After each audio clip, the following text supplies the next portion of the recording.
Welcome to Boring Classic Literature. All of the short stories and poems narrated on this channel are by a real person, me. Today I'm reading The Detective Detector by O. Henry. The Detective Detector is O. Henry's clever spoof of Sir Arthur Conan Doyle's The Adventures of Sherlock Holmes. The Detective Detector. I was walking in Central Park with Avery Knight, the great New York burglar, highwayman, and murderer. "But, my dear Knight," said I, "it sounds incredible. You have undoubtedly performed some of the most wonderful feats in your profession known to modern crime. You have committed some marvelous deeds under the very noses of the police. You have boldly entered the homes of millionaires and held them up with an empty gun while you made free with their silver and jewels. You have sandbagged citizens in the glare of Broadway's electric lights. You have killed and robbed with superb openness and absolute impunity. But when you boast that within 48 hours after committing a murder, you can run down and actually bring me face to face with a detective assigned to apprehend you, I must beg leave to express my doubt.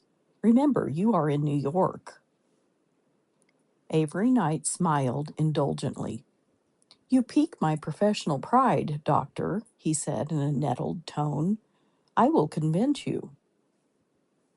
About 12 yards in advance of us, a prosperous-looking citizen was rounding a clump of bushes where the walk curved. Knight suddenly drew a revolver and shot the man in the back. His victim fell and lay without moving. The great murderer went up to him leisurely and took from his clothes his money, watch, and a valuable ring and a cravat pin. He then rejoined me, smiling calmly, and we continued our walk. 10 steps, and we met a policeman running toward the spot where the shot had been fired. Avery Knight stopped him. "I have just killed a man," he announced seriously, "and robbed him of his possessions." "Go on," said the policeman angrily, "or I'll run you in. Want your name in the papers, don't yez? I never knew the cranks to come around so quick after a shooting before. Out of the park now for yours, or I'll fan yez." "What you have done," I said argumentatively as Knight and I walked on, "was easy, but when you come to the task of hunting down the detective that they send upon your trail, you will find that you have undertaken a difficult feat." "Perhaps so," said Knight lightly. "I will admit that my success depends in a degree upon the sort of man they start after me. If it should be an ordinary plain clothesman, I might fail to gain a sight of him. If they honor me by giving the case to some one of their celebrated sleuths, I do not fear to match my cunning and powers of induction against his." On the next afternoon, Knight entered my office with a satisfied look on his keen countenance. "How goes the mysterious murder?" I asked. "As usual," said Knight smilingly. "I have put in the morning at the police station and at the inquest. It seems that a card case of mine containing cards with my name and address was found near the body. They have 3 witnesses who saw the shooting and gave a description of me. The case has been placed in the hands of Shamrock Jones, the famous detective. He left headquarters at 11:30 on the assignment. I waited at my address until 2, thinking he might call there." I laughed tauntingly. "You will never see Jones," I continued, "until this murder has been forgotten 2 or 3 weeks from now. I had a better opinion of your shrewdness, Knight. During the 3 hours and a half that you waited, he has got out of your ken. He is after you on true induction theories now, and no wrongdoer has yet been known to come upon him while thus engaged. I advise you to give it up."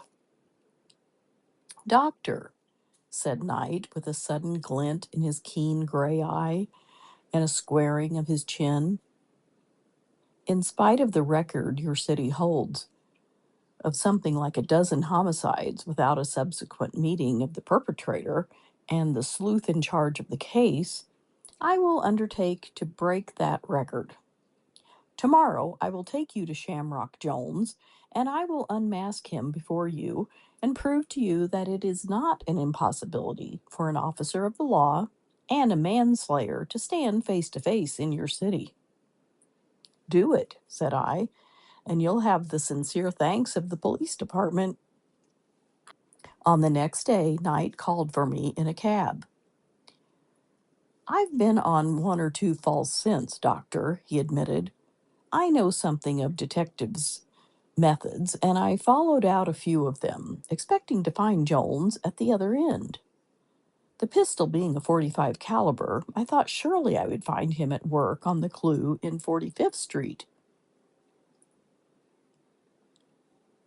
Then again, I looked for the detective at the Columbia University, as the man's being shot in the back naturally suggested hazing, but I could not find a trace of him."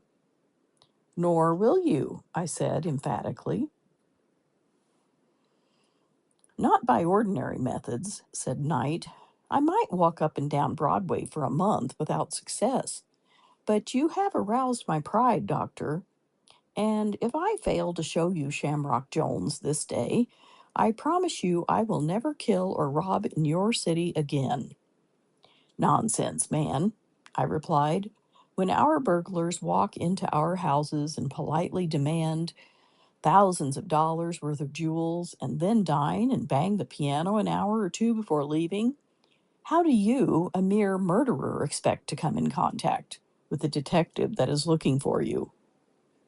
Avery Knight sat, lost in thought for a while. At length he looked up brightly. "Doc," he said, "I have it. Put on your hat and come with me. In half an hour, I guarantee that you shall stand in the presence of Shamrock Jones."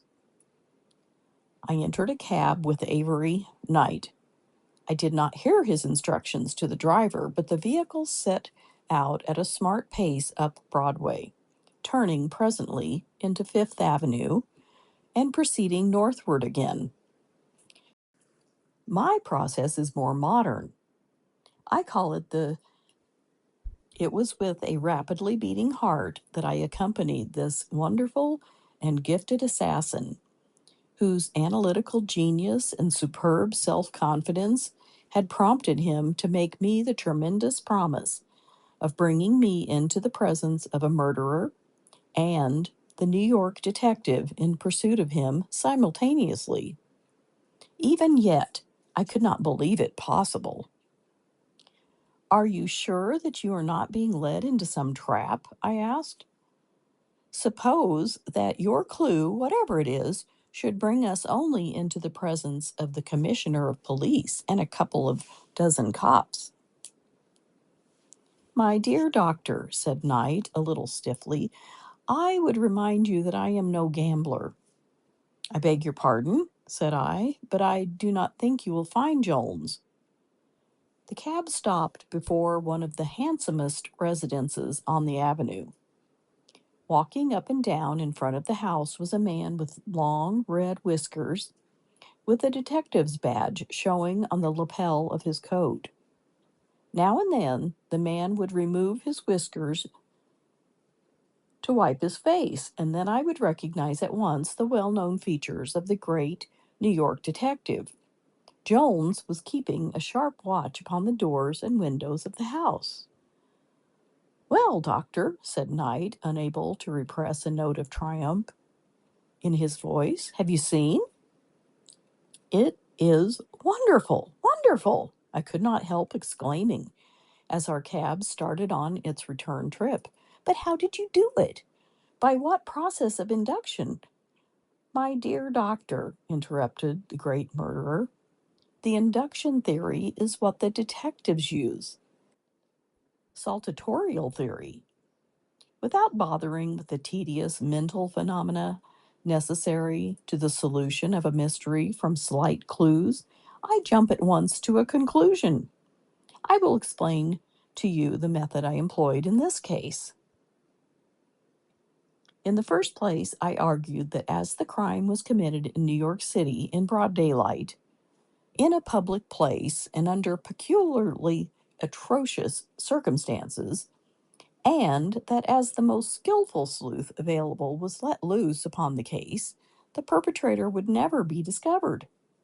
Do you not think my postulation justified by precedent? Perhaps so, I replied doggedly, but if Big Bill Dev. Stop that, interrupted Knight with a smile. I've heard that several times. It's too late now. I will proceed. If homicides in New York went undiscovered, I reasoned, although the best detective talent was employed to ferret them out, it must be true that the detectives went about their work in the wrong way. And not only in the wrong way, but exactly opposite from the right way. That was my clue. I slew the man in Central Park. Now, let me describe myself to you.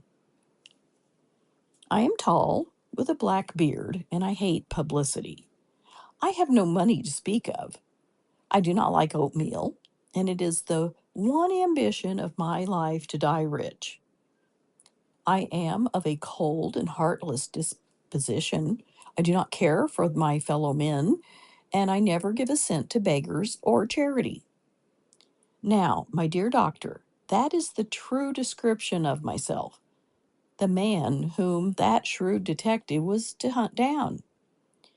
You, who are familiar with the history of crime in New York of late, should be able to foretell the result. When I promised you to exhibit to your incredulous gaze the sleuth who was set upon me, you laughed at me because you said that detectives and murderers never met in New York. I have demonstrated to you that the theory is possible. But how did you do it? I asked again. It was very simple, replied the distinguished murderer. I assumed that the detective would go exactly opposite to the clues he had. I have given you a description of myself. Therefore, he must necessarily set to work and trail a short man with a white beard, who likes to be in the papers, who is very wealthy, is fond of oatmeal, wants to die poor, and is of an extremely generous and philanthropic disposition. When thus far is reached, the mind hesitates no longer. I conveyed you at once to the spot where Shamrock Jones was piping off Andrew Carnegie's residence. Knight, said I, you're a wonder. If there was no danger of your reforming, what a rounds man you'd make for the 19th precinct. Thank you for listening to this short story. If you liked this recording, please give the video a like and consider subscribing to the channel. It helps me bring more content like this to you.